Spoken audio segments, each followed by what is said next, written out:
Motion, thank you. My mother wrote that, by the way. So, we were talking about, I'm a Miami boy, born and raised. I'm Pedro Jose Greer. I'm Cuban-Irish. So that means I'm from one poor, small, corrupt Catholic island to another one. And so I'm actually Cubish. I start by saying, and I hope I pronounce it correctly, Salam Alaikum, which means the beautiful words of peace to all. And it's something that we are missing in this country right now. I am truly honored and humbled to be invited to speak here this evening. I've done a lot of public speaking in my life, but to be honest with you, I was never as nervous as I was today and tonight coming here tonight because of the great work that Cosmos does, all the organizations, and because of the situation we're living in this country right now. As president of the board at UHI and one of the founders, and to all the board members, God bless you for what you've done. To Dr. Qureshi, the medical director, Kate, who you saw there as a pediatrician, Dr. Tangda, Iqbal, Ranhawa, Wajid, as their staff physicians, and Nurse Olid as their NP and their administrative staff. This is something that is so important in our community. I don't know if you saw the recent report, but the state of Florida has approximately 14.5% living below the poverty level and 29.5% of our state that can barely make ends meet. Now, for those of you that don't know what the federal poverty level is, it's a family of 4 that has to survive under $24,000 and some change on an annual basis before taxes. That figure in Dade County jumps to 25% below the federal poverty level and 37% that are struggling. That means that 6 out of every 10 individuals in our community can barely make end meet. Now you understand, in a state that does not have Medicaid expansion, in individuals that have no place to go to work, why a place like UHI is so important. UHI came to my attention in 2011 when Dr. Saeed Ahmad and Dr. Camilo Mora came to my office and said, we found a place we'd like to have our students rotate through. At the time, our students were finishing their second year and getting ready for their clinical rotations, what we call the clerkships. We have now become the only medical school in the United States of America that actually requires every single student to rotate through a free clinic, a free Muslim clinic.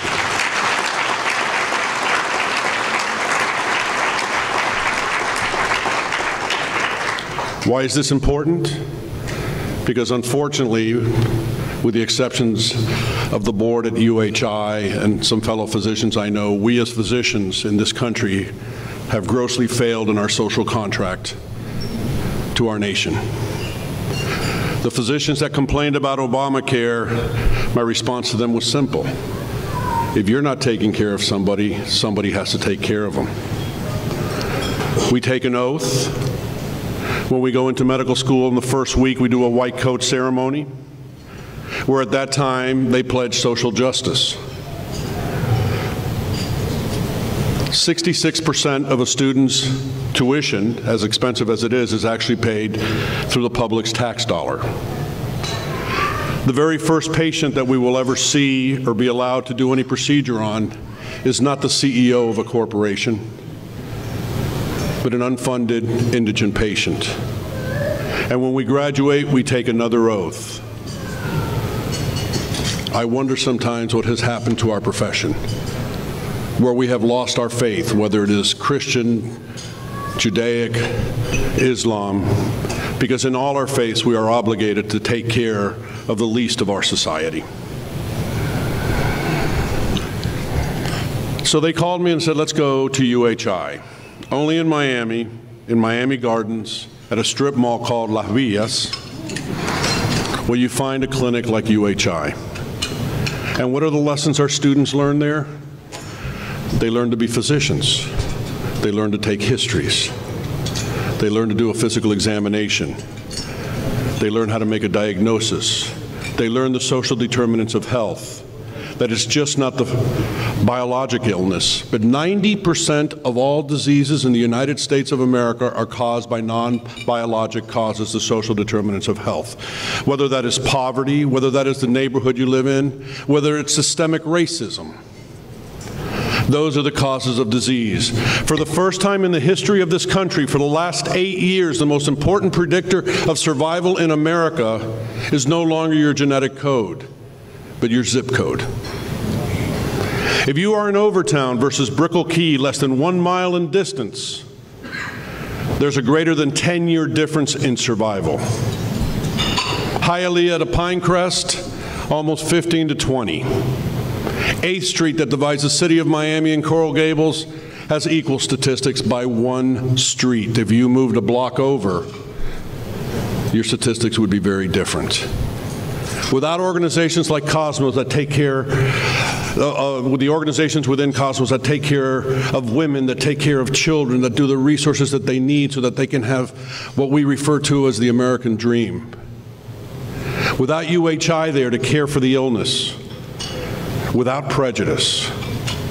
Because the most important things our students learn there, as does our faculty as they're there, is the importance of a doctor teaching tolerance and being tolerant.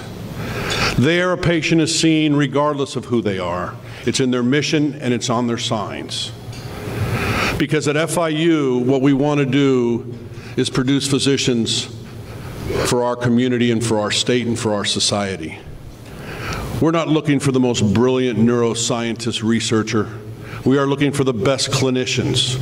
And where would you train somebody to be a great clinician if it wasn't in a place with UHI and the tradition that that clinic and the faith of Islam has brought? Those are important lessons for our students. 0.9% of America are Muslims. 5% of American physicians are Muslims. And as I learned tonight, 45% of the free clinics in America are Muslim.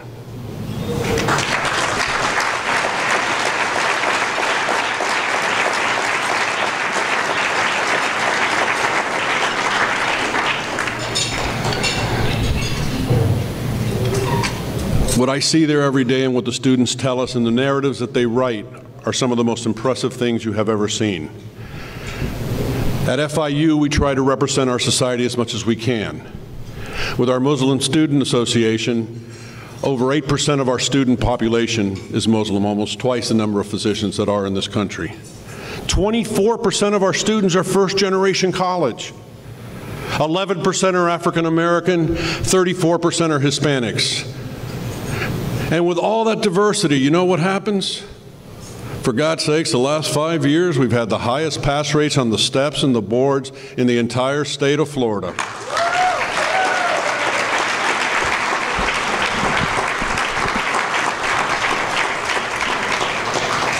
I spoke with a friend of mine the other day, Saeed Ahmad, MD, Doctor of Public Health and an MPH, and the Senior Associate Dean for Community Engagement at the Medical College of Wisconsin that used to be Marquette. When he was at the University of Dayton, where there were very few Muslims but a lot of migrant workers, in a Rust Belt town, he started a free clinic there, as he has in Milwaukee, where he is today. And to have the title that he has and the position that he has in today's world and what is going on, it becomes even more important. As physicians, we're supposed to be professionals. We're supposed to take care of people without prejudice. We have to get back to those days with the lead like Dr. Jaffer has done, all the physicians that work at UHI and all the free clinics in this country. And it's not about the fact that we get to go to Europe every summer. It's the fact that by doing these things, we hopefully make a better world to live in. I have 2 children, and so many of you that don't know me, I'm Alana's dad, who works here in the community. She does public interest law. And I'm very proud of her. I'm a state school guy. She went to Harvard. And then she went into public interest law. And so when she told me, and she took her dream job in Washington, D.C. for $45,000 a year, Janice and I said, we're going to buy you a car for graduation. She said, Dad, I live in Washington, I don't need a car. I said, no, honey, on $45,000 a year, the car's to live in.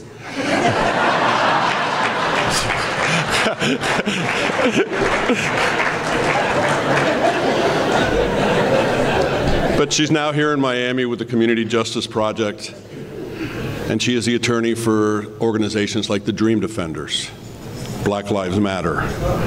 She was so distraught.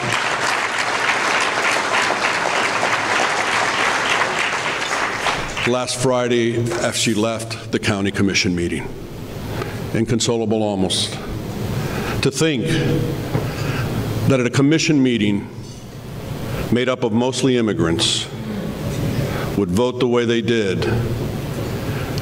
I'm embarrassed. And which means the battle has to be bigger than we thought.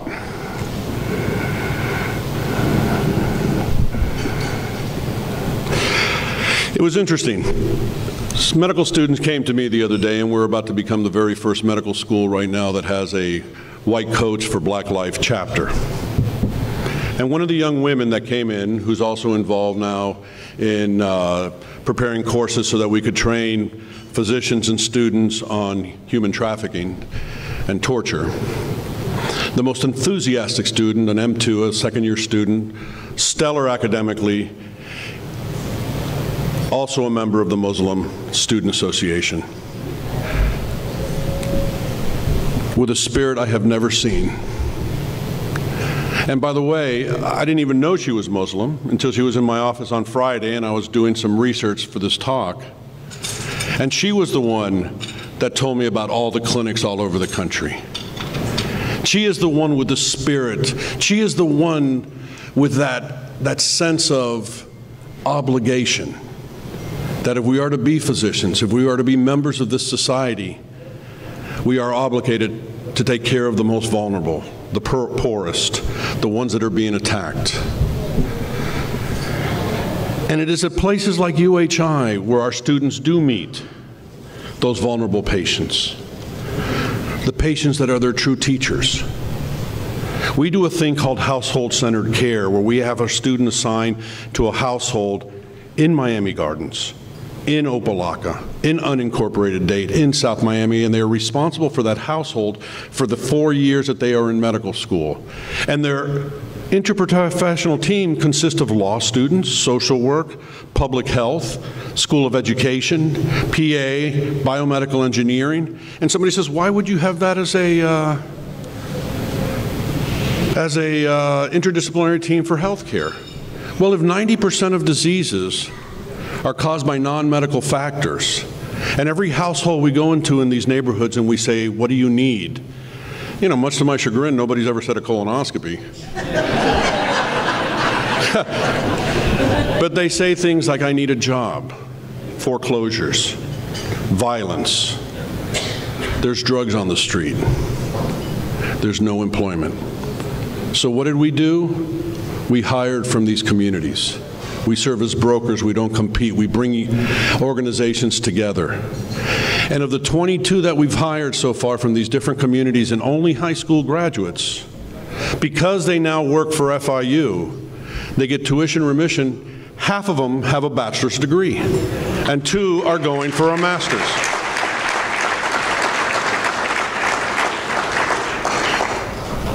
The most vulnerable of our society is a pool of such talent and so much, and I thank you all here so much because you're the ones taking care of them. You're ones giving them the opportunity to become something. We all remember the day we had an achievement. There's too many in our communities that can never remember a day like that, and we can't forget them.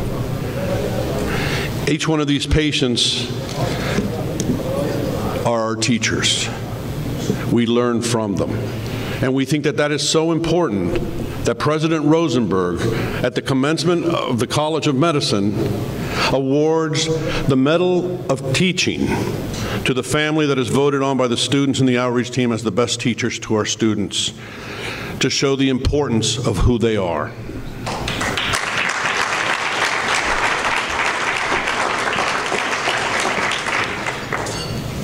I'm going to read you a story that I wrote many years ago to show you the importance of what a patient can teach us. It was one afternoon around lunchtime, and I walked into the clinic with a sandwich. I really don't need the sandwich. I'm a non-purging bulimic.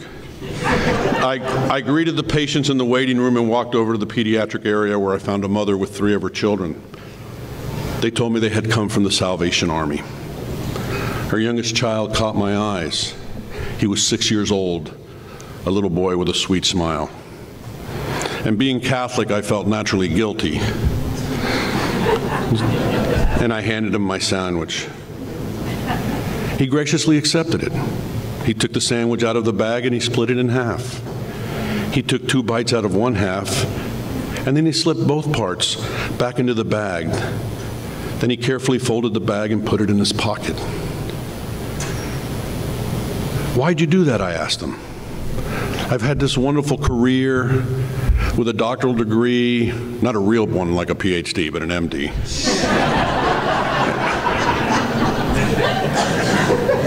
3 postdoctoral fellowships. I've worked in 2 White Houses, 1 Republican, 1 Democrat, which, by the way, I'm one of 5 Cuban Democrats. We meet on a phone booth on 8th Street. It's if you ever want to meet us, we're there. Joe's always there, and so come on by. We're a lot of fun." And I asked him, "Why'd you do that? Do you ever wonder what it's like to be a homeless child? To live in such dire poverty that $24,000 a year has to feed a family of 4 or more? Did you ever think what it's like when a child gets sick and the single mother's making minimum wage and she has to leave work because he has an asthma attack or she has an asthma attack to go get him in the ER? She loses 20% of her salary. Or the system that we have in healthcare. For you to come and see a doctor, you got to take another day off school or off work. Or you can go to UHI when they're open. By the way, they're open on weekends. And they, apart from having our students required to rotate through there, the students 1 Saturday a month do a student-run clinic, knowing that on Monday there'll be somebody there if the patient needs a follow-up within 2 days. One Christmas, we asked the homeless children what they wanted for Christmas, and you know what they told us? Socks and underwear. Socrates taught us to question assumptions. We live in very comfortable worlds, and right next to us across the street, there are people suffering and dying. And we don't like to look, and many times we don't like to even drive through there.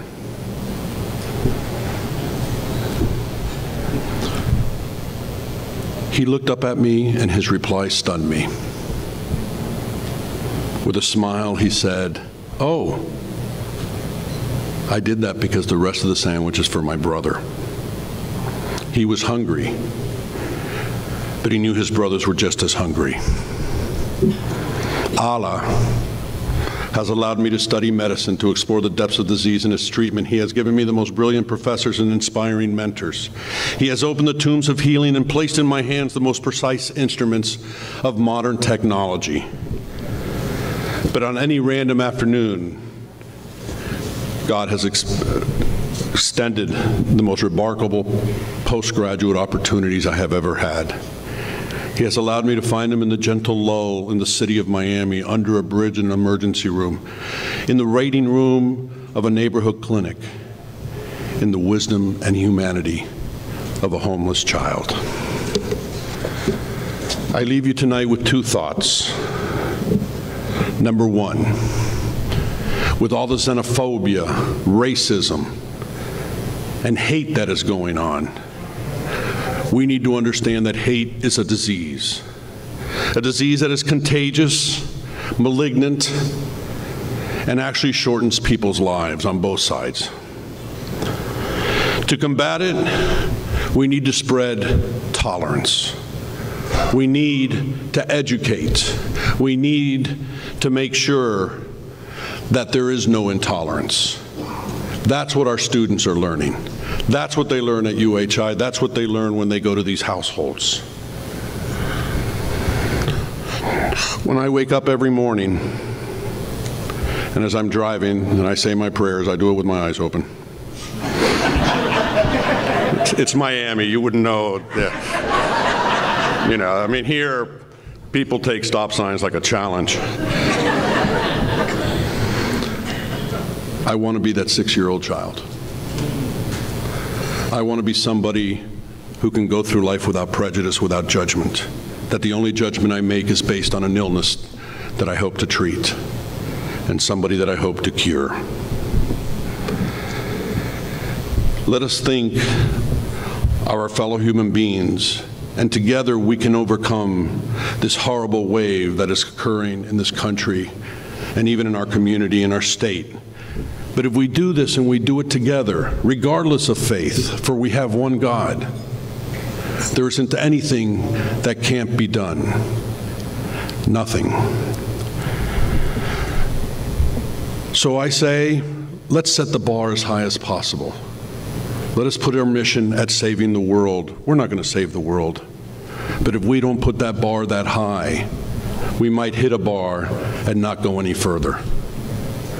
Unfortunately, hate and intolerance doesn't go away, but the forces against it can't either. And if we work together, we will overcome. Thank you.